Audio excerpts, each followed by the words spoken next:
ठीक है। As for जो मेन मेजोरिटी जो चीज है ना हमें सीखनी है वो बहुत ही छोटी सी है, ठीक है। It's very small. मैं कुछ कुछ चीजें स्पेसिफिकली आपको बताऊंगा, वो आपको चीजें याद रखनी है। And there will be a lot of बकवास जो मैंने यहाँ पे लिखी है जो maybe you might not even care about, ठीक है। So it's completely okay. we're just going to discuss the इसकी प्रिंसिपल क्या है very briefly, and then we're basically more going to focus on कि इससे हमें क्या फायदा होगा, ठीक है। तो we don't really need to know what's the steps, इसमें क्या हो रहा है क्या नहीं हो रहा है, इसकी पूरी थ्योरी के बारे में हमको कुछ पता नहीं, जरूरत नहीं है, ठीक है। अच्छा, but what is this basically, what is nuclear magnetic resonance. अब भाई हम डिस्कस कर रहे हैं nuclear magnetic resonance of 1H यानी हाइड्रोजन 1, ठीक है, हाइड्रोजन। और उसका आइसोटोप कौन सा, जिसका एमआर जो है वो 1 आता है, ठीक है। So when radio waves are pass through an organic sample in the presence of an external magnetic field, the 1H atoms in it absorb specific frequencies due to their chemical environment and undergo resonance, ठीक है। so basically ये होता है कि अगर for example आपके पास कोई compound है, लेट्स से CH3CH2OH है, ठीक है। अब जो हाइड्रोजन्स हैं इसमें, for example this one, these two, these three, these are all present in different environments, ये अलग अलग जगहों पे है, right? It has a completely different environment, मतलब ये ऐसे कार्बन से ज्वाइन है जिसका जो CH3 है, and then you have with it bonded a CH2, और ये सबसे एंड पे आ रहा है, तो ये एक अलग एनवायरमेंट बन जाती है। सिमिलरली दिस CH2, इसमें जो ये दो हाइड्रोजन हैं ये दो एक अलग एनवायरमेंट पे है, ठीक है, बिकॉज ये कार्बन OH के साथ बॉन्डेड है, वो CH3 के साथ बॉन्डेड है, और ये हाइड्रोजन दोनों इस पे थे। So these two hydrogen exist in this environment over here, and this hydrogen is part of an alcohol group that is bonded to a CH2, ठीक है। सो जब भी मतलब जो भी हाइड्रोजन होते हैं जो भी डिफरेंट एनवायरमेंट्स में है इधर, ठीक है, वो अपनी इन डिफरेंट एनवायरमेंट्स की वजह से एक डिफरेंट फ्रीक्वेंसी एब्जॉर्ब करते हैं, दे एब्जॉर्ब डिफरेंट फ्रीक्वेंसी। हम बेसिकली एक बहुत ज्यादा कह लोगे हाई मैग्नेटिक वेव, मतलब बहुत ज्यादा एनर्जी की एक मैग्नेटिक वेव हम प्रोड्यूस करते हैं, ठीक है। उस केस में because of these in different environments the hydrogen can resonate, they can vibrate together with the magnetic field, ठीक है, वो रेजोनेट कर सकते हैं, they can oscillate with the magnetic field, ठीक है। अच्छा, सो ये है the basic thing behind 1HNMR, ठीक है। बहुत ज्यादा मैं फोकस नहीं करना है, आपसे कोई नहीं पूछेगा कि ये क्या है 1HNMR। अच्छा, moving onwards, the next thing that we need to, environmental चीज समझ नहीं आई अभी हम मैं दोबारा समझाऊंगा, don't worry. if an electron donating group is present near the hydrogen, it will experience a weaker magnetic field and hence a lower frequency will be absorbed to achieve resonance, ठीक है। electron donating group क्या होते हैं, what do you remember, any electron donating groups that you know? alkyl groups, ठीक है। so alkyl groups are always electron donating। तो basically जब आपके हाइड्रोजन के पास ऐसे आपके पास ऐसे जो है वो ग्रुप्स हो जो इलेक्ट्रॉन डोनेट कर सकते हैं, तो वो एक लोअर फ्रीक्वेंसी एब्जॉर्ब करता है to achieve resonance. Once again you don't need to focus on this point, ऐसे ही बता रहा हूं, ऐसे गो ओवर कर रहे हैं, ठीक है। If an electron withdrawing group near the hydrogen is near the hydrogen, it will experience a stronger magnetic field and hence a frequency will be and hence a higher frequency will be absorbed to achieve resonance, ठीक है। so what do you know which groups are electron withdrawing, कौन से groups जो है वो electron withdrawing होते हैं? OH is OH electron withdrawing, ठीक है, OH होता है, Cl होता है, ठीक है, क्योंकि ये सारे जो है वो पार्शियली नेगेटिव हो जाते हैं, Cl होता है, C डबल बॉन्ड OH हो गया, C डबल बॉन्ड O हो गया, and so and so forth. Fungal वाले जिनकी भी इलेक्ट्रॉनिक ज्यादा होती है या जिनके ऊपर जो है इलेक्ट्रॉन्स जो है वो डीलोकलाइज कर सकते हैं, जैसे फॉर एग्जांपल बेंजीन रिंग हो गई, C डबल बॉन्ड O हो गया, and so and so forth, these are the ones that can pull electron density towards themselves, ठीक है। so these are just some things that is basically helping you identify कि ये different frequencies absorb क्यों कर रहे हैं। जब electron donating group होगा तो लोअर फ्रीक्वेंसी अब्सॉर्ब करते हैं, जब इलेक्ट्रॉन विड्रॉइंग ग्रुप होगा तो फ्रीक्वेंसी जो है वो NH2 क्या होगा, NH2, that's a good question, NH2 will also be an electron withdrawing group, क्योंकि नाइट्रोजन की जो है वो इलेक्ट्रोनेगेटिविटी ज्यादा होती है ना, फंकल में आता है वो, तो nitrogen has a higher electronegativity, अगर कार्बन के साथ बॉन्डेड है तो मोस्ट प्रोबेबली कार्बन से उसके इलेक्ट्रॉन्स खींच के अपनी तरफ ही बुलाएगा, ठीक है। अच्छा, तो nitrogen will be a electron withdrawing group. बहरहाल हमें इन तीनों पॉइंट्स को कुछ याद करने की जरूरत नहीं है, जो भी ये दो बातें हो रही हैं यहाँ पे वो भी मैं आपको दिखा दूंगा थ्रू द टेबल, ठीक है। So don't need to remember anything, this is just simple preliminary discussion, इसमें और कुछ हमें इंपॉर्टेंट नहीं रखना, ठीक है।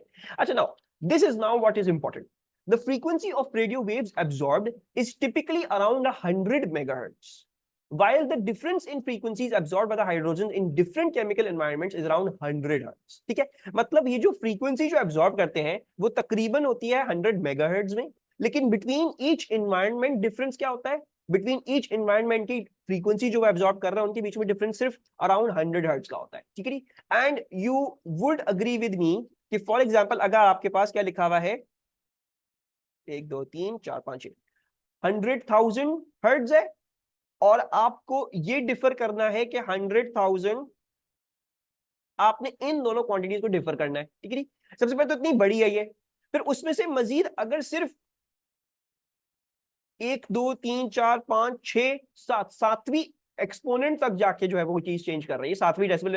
If I write this in exponent form so ये जाएगा 10 to the power 1 2 3 4 5 6 7 8 9, right. It will something like this.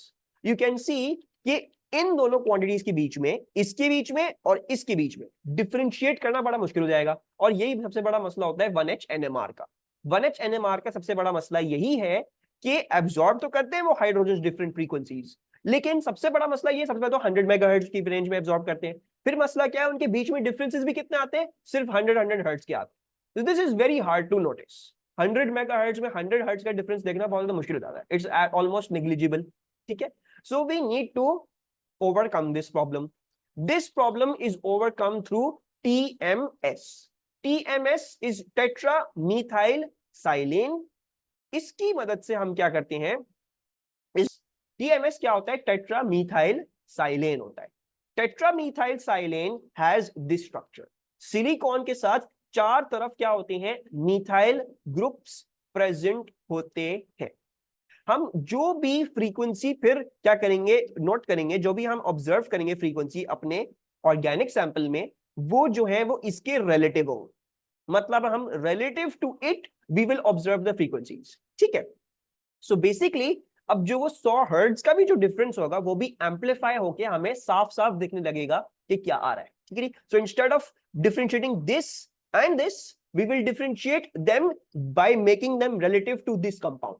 हम इसके रिलेटिव कर देंगे तो वो जो 100 का भी जो गैप आ रहा है या 50 का भी जो गैप आ रहा है between each and every different environment, वो हमें नुमाया तौर पर और बड़े आसान तरीके से हमें दिखना शुरू हो जाएगा, ठीक है। तो the first thing that you should know about your NMR is that we use a compound known as TMS. TMS is tetramethyl silane. उसका स्ट्रक्चर जो है वो ऐसा होता है, ठीक है। और इसके रिलेटिव हम जो है वो सारी फ्रीक्वेंसीज नोट करेंगे, हम ऐसे नहीं नोट करेंगे फ्रीक्वेंसीज, हम इसके रिलेटिव नोट करेंगे फ्रीक्वेंसीज, ठीक है। Now why is this such a good compound to note frequencies relative to it. सबसे पहले तो ये देखोगे कि इसके अंदर जो हाइड्रोजन की एनवायरनमेंट है वो क्या है, वो सारी की सारी सेम है, राइट। इधर भी ये CH3 है which is bonded to a silicon, इधर भी ये CH3 है which is bonded to a silicon, इधर भी ये CH3 है which is bonded to a silicon, इधर भी ये CH3 है which is bonded to a silicon. मतलब ये सारी एनवायरनमेंट्स, ये सारी की सारी environments are same, isn't it so. नजर आ रहा है सबको ये कि that all of the hydrogen environments are same. What do I mean by the word environment. Environment को देखने के लिए आपको क्या देखना है, आपको ये देखना है कि इस कार्बन पे इमीडिएट क्या चीज है। तो हमने देखा ये CH3 है, ठीक है। फिर उसके बाद आपने ये देखना है कि ये किस चीज के साथ बॉन्डेड है, ये किस चीज के साथ बॉन्डेड है। TMS, why is it such a good compound to use. सबसे पहले तो आप लोगों ने अभी जो समझना है वो यहाँ पे मेरे साथ वो समझना है इन्वायरमेंट्स को। इन्वायरमेंट क्या होती है, TMS C12 तरह है, इधर TMS ये है और इसमें कार्बन 12 है, यस, ये सारे कार्बन 12 है, ठीक है। अच्छा TMS, अच्छा इसमें जो है वो सारी इन्वायरमेंट सेम है। What do I mean bye environments. अभी हम कंसिडर कर रहे हैं हाइड्रोजन की इन्वायरमेंट्स, ठीक। आप ये देख सकते हो कि अगर आप एक हाइड्रोजन की देखते हो कि इसकी अराउंडिंग सराउंडिंग में क्या चीजें हैं, तो सबसे पहले तो आपको नजर आता है कि ये जो था वो एक कार्बन के साथ बॉन्डेड है और ये वाला पूरा का पूरा चीज CH3 है, and this CH3 is bonded to a silicon atom. मतलब एक इन्वायरमेंट तुम लोग के पास ये निकल रही है कि it's a CH3 that is bonded to a silicon atom. This is the environment, this is one environment, ठीक है। डोंट यू गाइस सी या can you guys confirm, isn't this environment also this environment. मतलब अगर मैं ऊपर वाला carbon भी देखूं, ऊपर वाली भी चीज देखूं, तो वो भी यही इन्वायरमेंट है, राइट।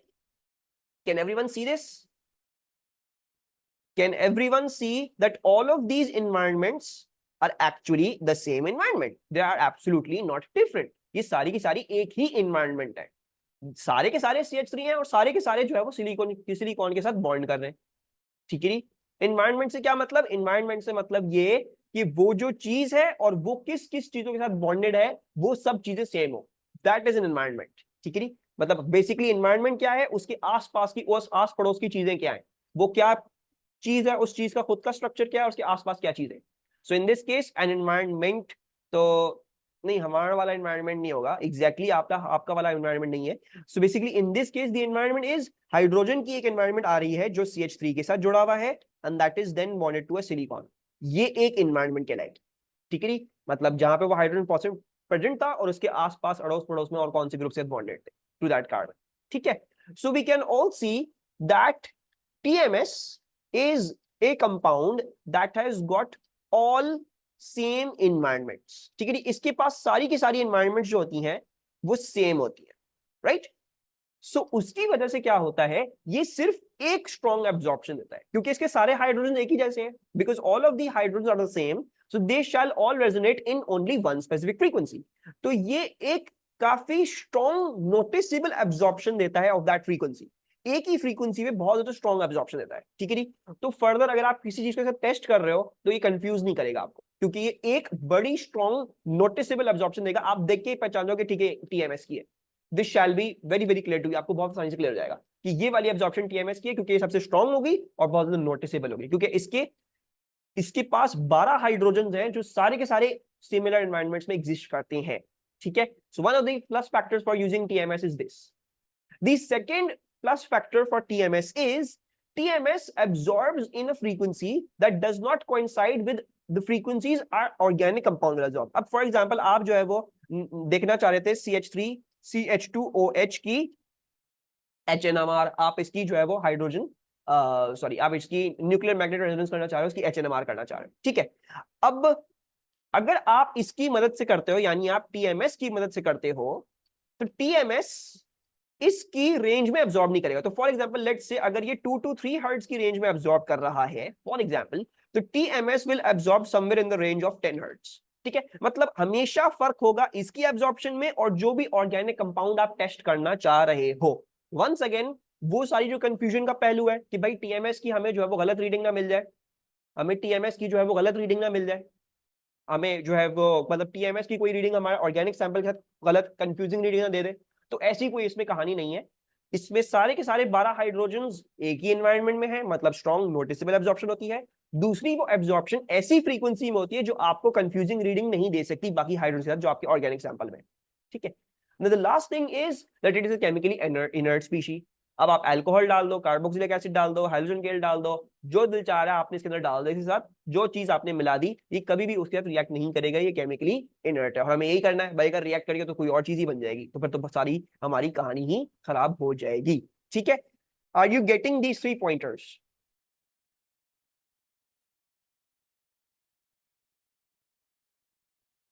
थोड़ा थोड़ा होगा धुंधा, ठीक है। अभी इसको हम जो है वो अभी सपोज करो अभी लेयर बिछा रहा हूँ, लेयर के ऊपर लेयर बिछा के वो हमारी सीमेंट हम फिर जब सीमेंट बिछा देंगे तो वो पूरी आपकी जो है वो बुनियाद पुख्ता हो जाएगी। जी ईमान पूछें, जिसको कोई भी कंफ्यूजन आ रही तो मुझसे पूछें।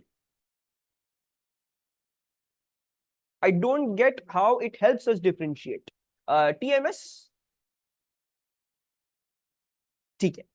मैंने क्या बोला बेसिकली, देखो TMS के, देखो इन दोनों के बीच में डिड्यूस करना बड़ा मुश्किल है ना बिकॉज बहुत छोटा सा डिफरेंस है। अब हम इसके रिलेटिव जो है वो क्या करेंगे, मेजर करेंगे frequencies. What do I mean by relative, हम जो है जो आपकी जो एब्जॉर्प्शन होगी ना उस एब्जॉर्प्शन को वी विल से, हम उसको इस सिंबल से दिखाएंगे जो डेल्टा का सिंबल है। So the absorption can be calculated through f of the sample, मतलब जो भी वो फ्रीक्वेंसी एब्जॉर्ब करा था वो sample minus the frequency of TMS divided by the frequency of TMS into 10 to the power 6। अब बेसिकली देखो क्या हुआ, बेसिकली ये हुआ कि instead of just looking at these values बजाय इसके कि आप ये वैल्यूज देख के और इनके बीच में डिफरेंस निकालने की कोशिश करो, विच वुड बी कम्बरसम, आप क्या कर रहे हो, आप टीएमएस के रिलेटिव मेजर कर रहे हो। मतलब आपका जो ऑर्गेनिक सैंपल जिस भी फ्रीक्वेंसी पे अब्सॉर्ब कर रहा है आप वो यहां पे रखोगे, उसमें से सब्ट्रैक्ट कर लोगे टीएमएस की एब्जॉर्प्शन, आपने टीएमएस की एब्जॉर्प्शन सब्ट्रैक्ट कर दी और फिर डिवाइड कर दोगे with the absorption, once again with the frequency of the absorption the TMS is doing and multiplied by 10 power 6। इससे फायदा क्या होगा, इससे आ जाएगा रिलेटिव टू टीएमएस। अब रिलेटिव टू टीएमएस आएगा तो ये जो सिर्फ छोटा सा 100 का डिफरेंस था ना, ये भी आपको नोटिसेबली दिखना शुरू हो जाएगा, you will start seeing it noticeably. ठीक है, कर भी सकते हो। अगर मैं बोलूं लेट्स से करो, you have an organic sample जो 100,000 में एब्जॉर्ब कर रहा है, ठीक है। लेट मी सी, एक सेकेंड, एक चीज देखना था मुझे। अच्छा, नाउ लेट्स सपोज करते हैं, अच्छा फ्रीक्वेंसी ऑफ टीएमएस जो है वो ये होती है, just to help you understand this concept a little bit. ठीक है, टीएमएस जो है वो 100,000 हर्ट्ज में एब्जॉर्ब करता है, यानी 100 मेगाहर्ट्ज, 100,000 नहीं सॉरी, 100 मेगाहर्ट्ज में एब्जॉर्ब करता है। ठीक है, it absorbs a frequency of 100 megahertz. ठीक है, अच्छा अब आपके पास कोई ऑर्गेनिक सैंपल था एक्स जो एब्जॉर्ब करता है let's say 1.0000, 1 2 3, let's write this is like this, 1 2 3 4 5 6, 1 2 3 4 5 6 7 8। ठीक है, टीएमएस की हमेशा ही होगी, आपको याद नहीं करनी। ठीक है, I am just telling you the concept over here. अच्छा, एक ऑर्गेनिक सैंपल है x which absorbs this frequency, ठीक है, वो ये फ्रीक्वेंसी एब्जॉर्ब करता है। और एक ऑर्गेनिक सैंपल है F TMS is fixed, definitely it's fixed, वो एक ही कंपाउंड है, उसमें स्ट्रॉन्ग नोटिसेबल एब्जॉर्प्शन एक ही पॉइंट पाएगी हमेशा जब भी करोगे, तो F TMS is fixed. But you don't have to learn this value. ठीक है, there is a reason I have not put this value over here, जब भी एग्जामिनर को देना होगा तो वो वैल्यू आपको खुद प्रोवाइड करेगा। And do this, let's see, एक मिनट दो, मैं जरा ये चीज देख लो and then I need to make you understand this. F TMS is this, ठीक है, वही मसला आ रहा है, इन दोनों के बीच में डिफरेंशिएट करने का क्या मसला है, सिर्फ 100 का डिफरेंस आ रहा है, राइट, और नंबर इतना बड़ा है। कैन यू सी दैट, सबको नजर आ रहा है, वही मसला आ रहा है। एक ऑर्गेनिक सैंपल था एक्स जिसकी एब्जॉर्प्शन आ रही है ये, और एक ऑर्गेनिक सैंपल है वाई जिसकी एब्जॉर्प्शन आ रही है फॉर एग्जांपल ये, इनके बीच में वही मसला आ रहा है कि 100 और 100 का डिफरेंस आ रहा है। इतने नंबर, इतने बड़े नंबर में ये 100 का डिफरेंस वर्कआउट करना is very very hard, it would become very very hard to work out what is जो ये 100 का डिफरेंस आ रहा है। ठीक है, इसी के लिए हमने क्या प्रोड्यूस किया, वी यूज्ड टीएमएस। जब आप टीएमएस के थ्रू कैलकुलेशन करोगे तो इसकी जो ये वैल्यू आएगी, नहीं सिंपली सब्ट्रैक्ट नहीं कर सकते, उससे रिलेटिव रिलेटिव नहीं आएगा। इसकी जो टीएमएस वैल्यू आ रही है वो आ रही है 1, मतलब इसकी जो केमिकल शिफ्ट वैल्यू आ रही है, this delta sign is coming out to be 1, whereas this is coming out to be 2। ठीक है, कर्टेसी ऑफ दानियाल। अब देखो कितना आसान हो गया इन दोनों को सब डिड्यूस करना, कि ये कोई एक अलग चीज है और ये कोई एक अलग चीज है। बजाहिर ऐसी देखने से इतने बड़े नंबर में आप कभी भी 100 का डिफरेंस नहीं बता पाओ। तो टीएमएस इस्तेमाल करने का फायदा क्या हुआ, टीएमएस इस्तेमाल करने का फायदा क्या हुआ कि उसके अब रिलेटिव हमारे पास फ्रीक्वेंसीज आ गई, उसकी रिलेटिव हमारे पास केमिकल शिफ्ट आ गई। By the way this D value is known as, this delta value is known as a chemical shift. तो हमें जो है अब काफी क्लियरली नजर आ रहा है, अच्छा ये 1 है ये 2 है, यानी ये लाजमी दो अलग अलग ग्रुप्स होंगे। समझ में आ रहा है, वाई आर यूजिंग टीएमएस, इसकी रिलेटिव क्यों देख रहे हैं, इसको देखना बड़ा मुश्किल था। 100 के डिफरेंस 100,000 मतलब 100 मेगाहर्ट्ज के नंबर में 100 का डिफरेंस देखना बहुत ज्यादा मुश्किल है। So therefore we are using the TMS, हम इस फॉर्मूले में डाल रहे हैं, और टीएमएस के रिलेटिव जब हम निकालते हैं केमिकल शिफ्ट की वैल्यू तो हमें काफी क्लियरली वो डिफरेंस दिख जाता है, और हम फिर बहुत आसानी से कमेंट कर सकते हैं कि that these two values are actually different. ये दो एक अलग अलग डिफरेंट चीजों की एब्जॉर्प्शंस थी। सबको समझ में आ रहा है ये?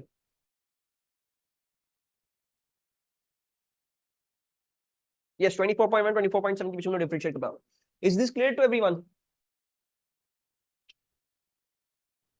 केमिकल शिफ्ट, ये जो डेल्टा की वैल्यू आ रही है ना, ये चीज delta value, this is basically known as a chemical shift value. ठीक है, ये जो डेल्टा हम निकाल रहे हैं ना, ये चीज, this is the chemical shift value. ठीक है, इसका मतलब क्या होता है अभी हम देखते हैं, ये टेबल में ऐसे लिखा होगा तो आपको उधर से पढ़नी होगी सारी चीजें। अच्छा, आपके पास अगर एब्जॉर्प्शन आ रही है at delta equals to 0, that is due to TMS, you will have to ignore it. अगर दी हुई है तो इग्नोर कर दो, ठीक है। आपको पता होना चाहिए कि डेल्टा 0 पे जो वैल्यू आ रही है, अगर टीएमएस की रिलेटिव टीएमएस की फ्रीक्वेंसी देखोगे तो क्या आएगी, 0 आएगी, क्योंकि टीएमएस माइनस टीएमएस 0 हो जाएगा ऊपर, है ना।